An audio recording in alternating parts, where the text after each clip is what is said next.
Today's date is 28 May 2024. My name is Dennis Gill with the Americans in Wartime Experience.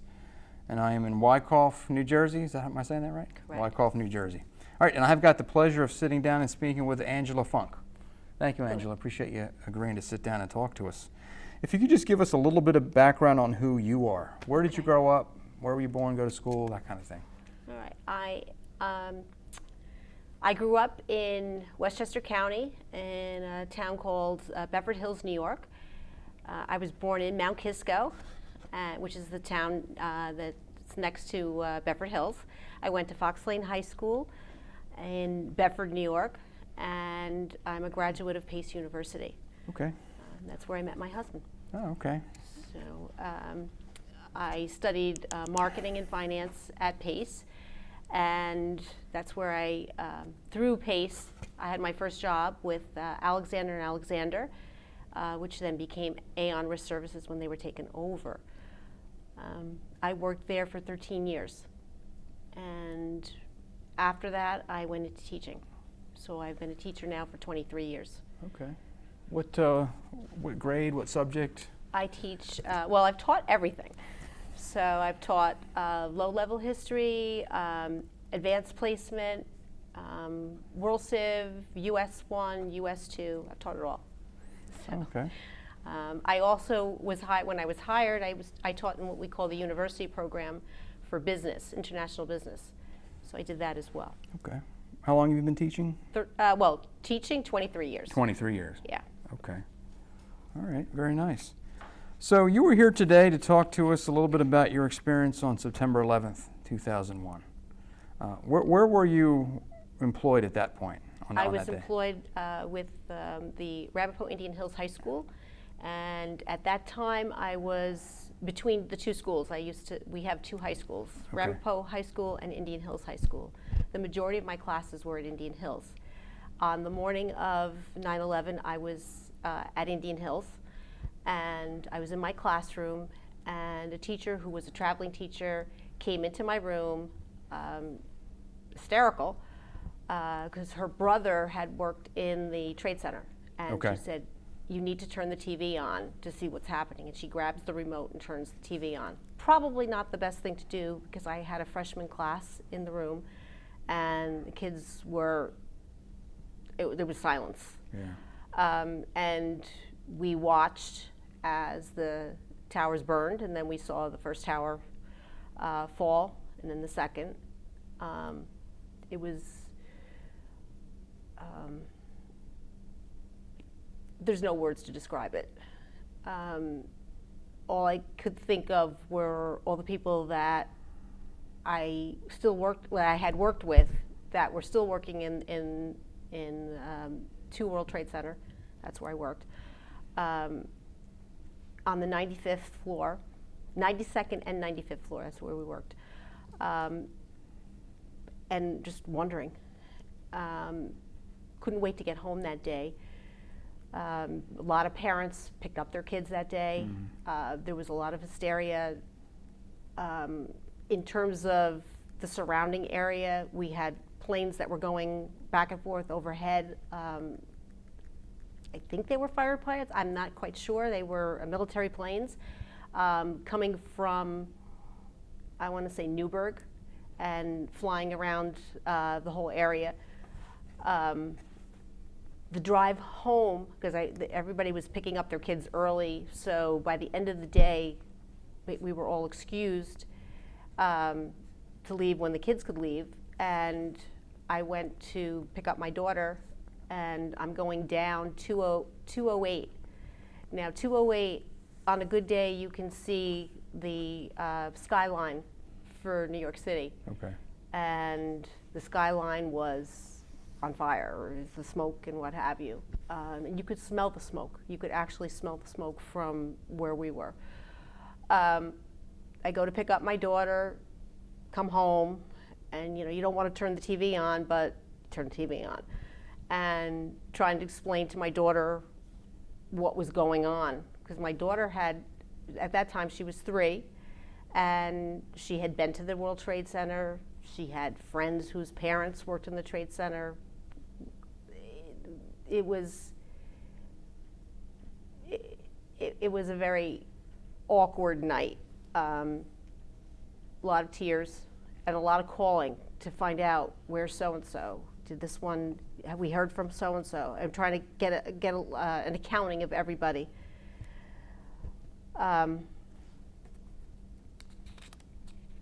It was kind of, I don't know, just trying to find out where everybody was. My friend Carol telling me about how she walked. She was still working in the Trade Center at the time, and she just picked up everything, threw her shoes in the garbage, and just walked, and somehow managed to get on somebody's boat to make it to wherever it was on the other side. I guess maybe Jersey City. I'm not sure. And then we just kept calling everybody and seeing, and there were a lot of amazing stories. People that decided not to go in or were on vacation, but then there were those we hadn't heard from. Frank Pership, one in particular. I was his mentee. When I first started in insurance, I had no idea what I was doing, and he kind of took me under his wing. And Frank was the man that brought you the bagel every morning, and he was the man that, you haven't met this underwriter, you need to meet this person, you need to travel, you need to do all these things. And he was just very much a very hands-on guy, and always there early.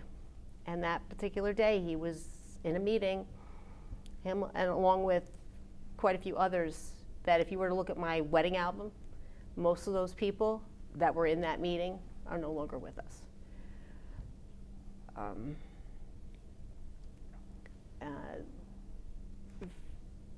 Frank was family. When Frank's grandson needed blood transfusions, we all went down to Montefiore. We all helped out. Now there's no Frank. And then there was my immediate boss, Tom Holick. Tom Holick was quite the character. Very dry sense of humor. Very much a family man, 3 children. Very much into cars. Extremely, extremely smart man. Could put together insurance programs that were unbelievable. And he too was lost on that day. What was the reaction of the kids in the classroom when this is going on? We had a lot of kids that had family that worked in the Trade Center, either not necessarily 2 World Trade, some of them worked in 7 World Trade. Tears, wanting to go to the nurse's office, and we were told to keep the children in the classroom, trying to keep them calm, turning the TV off, and like, no, you can't turn the TV off, and trying to bring some semblance of order back into the classroom. And then the bell rings, and then the kids don't want to leave, and then there's other kids coming in, and everybody is kind of not knowing what to do. Right. How do you soothe these kids? How do you reassure them when you're not sure yourself? It was, I think that was hard, but what was even harder were the days that followed, in the sense that you just trying to keep, order, and everybody's like, go on with your classes, business as usual. There was no such thing as business as usual. Walking in the halls, I remember walking in the halls and crying and trying to keep myself together, in the classroom. And I had 3 classes in a row, so it was like, you had to be on. And, the time that you were off, you just go to the bathroom and just hide in the stall and cry. Because you just didn't know. And then the following week, there was a memorial service at St. Patrick's, and having to take the train in was probably one of the hardest things I had to do. Taking the train in and seeing the rubble and the smoke and everything, because it was still there, obviously, and it was just looking down from St. Patrick's to looking down, and nothing's there. That was probably one of the hardest things. Yeah. How far are you away? How far is the school away from Lower Manhattan? We're about 50 miles. 50 miles. Okay, so a suburb. Yes. You know. Yeah. A lot of people in this area work downtown. Yeah. I want to say I live in Ridgewood, and we lost, on that particular day, we lost 11, but there were towns around us that lost a lot more. A lot of people that lived in Ridgewood that lost their lives worked for Cantor Fitzgerald. There were a couple that worked for Aon at the time. Yeah. That is one of those days that you always think about life prior to September 11th and then life after, because it changed everything. Very much so. There's only a few days in most people's lifetimes, Pearl Harbor or Kennedy assassination, September 11th. At the time, did the magnitude of that day and what would follow, a 20-year war after that, every time you wake up, we're at a different alert level. Did any of that stuff register at the time that this changes everything? Very much so. My sister-in-law's husband is 92nd Airborne, so we were constantly getting reports of what the alerts were at Fort Bragg and what was going on around the country in terms of the military. I had another brother-in-law that was 101st, same thing. They were constantly checking. Like we had an event where we took students that were exchange students to West Point, and I'll never forget the checking the bus, checking underneath the bus, checking all the vehicles, and how that now has become sort of like a regular thing. You see that all the time. You go up there, you go up for a game or something, and they're checking your vehicles, or they're spot checking different ones. So that's become the norm. So, your daughter now is in her 20s. Correct. What do you tell her about that day? Because she has no recollection, I'm sure. Does she ask? She does. She does, and she has quite a few friends of the 11 that she went to school with, that it's their family member or whomever that was impacted. Father, several of the kids that she's close friends with, whose fathers were killed. So it's something that's very real to her. And she is, I want to say, a student of history. She didn't study it in college, but she developed a very close relationship with her uncle who served. He's since passed, but asking lots of questions, asking about his service, wanting to know why or how, why he served, what enticed him to go in, and for him it was 9/11. He had served, and he went back in, and so did quite a few of his friends. Yeah. And so she would ask them. She would ask them individually. When we go down to visit, she asks her both uncles. She'll ask them about their service. She would talk to some of the other men that served with her uncle. She at one point thought about serving herself. Decided that was not for her, but yeah. What about the kids now? I mean, every year we remember that day. What do you tell them? Or what do they ask? What do they want to know? These are kids that weren't obviously born. They don't know what it was like before. They don't. And for me, it's sharing stories of heroism that took place on that day. We talk about the story all the time of the gentleman with the red bandana, and it's interesting because that particular individual saved quite a few people that I worked with, and we talk about that. We talk about what they know about the service, and I like to use the phrase service above self. I'm a Rotarian. So the idea of service above self and what that means to them. And it's interesting, when we start the conversation, I ask them that question, and a lot of times it's, something that's like, they kind of answer it, but they really don't know how to answer it.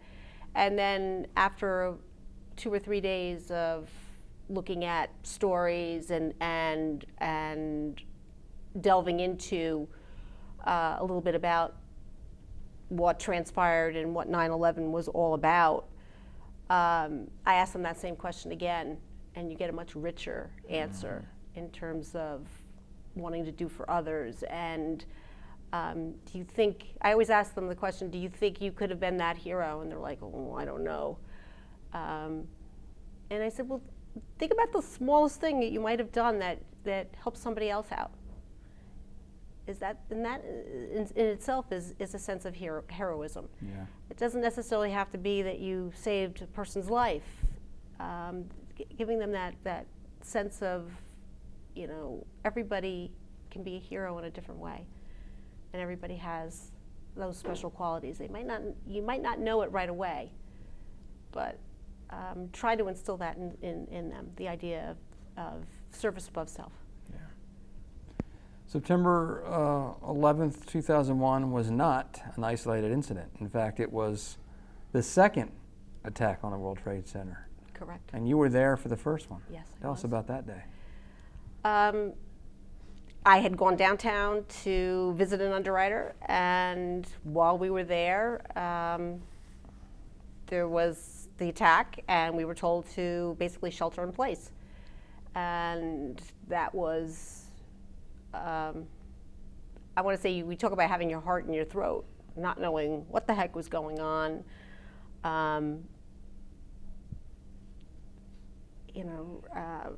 Newly married, so all these things are running through my head, and we didn't have cell phones like we do now. At least I didn't, and just wondering, am I going to make it out of here? So yeah, that was. On September 11th, did you think back to that day? To be honest with you, no. No. I just focused on the buildings and what was happening, and watching them fall, and never ever anticipating anything like that, because I'd been in the building where small planes had hit the building. And it's just like, it just to watch it just implode like that was just,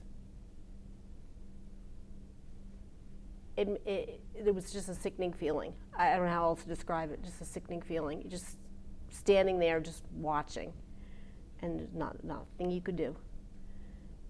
And then we had all kinds of collections that they were doing. The kids were like, okay, we're going to do a collection for this, we're going to do a collection for that. We collect all this stuff, all right. And we had people in our town that were part of the ambulance corps and what have you, and they go and there's nothing, and they come back and there's nothing, and nobody knew what to say. I mean, we've collected all this stuff. What are we doing with it? So. How do you think that day has changed you, altered who you are now, 20-some years later?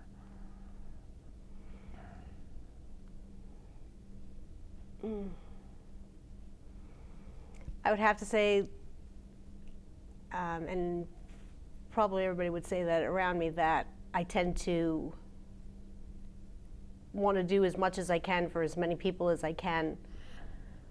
And I usually never say no, because there's always somebody that's in need.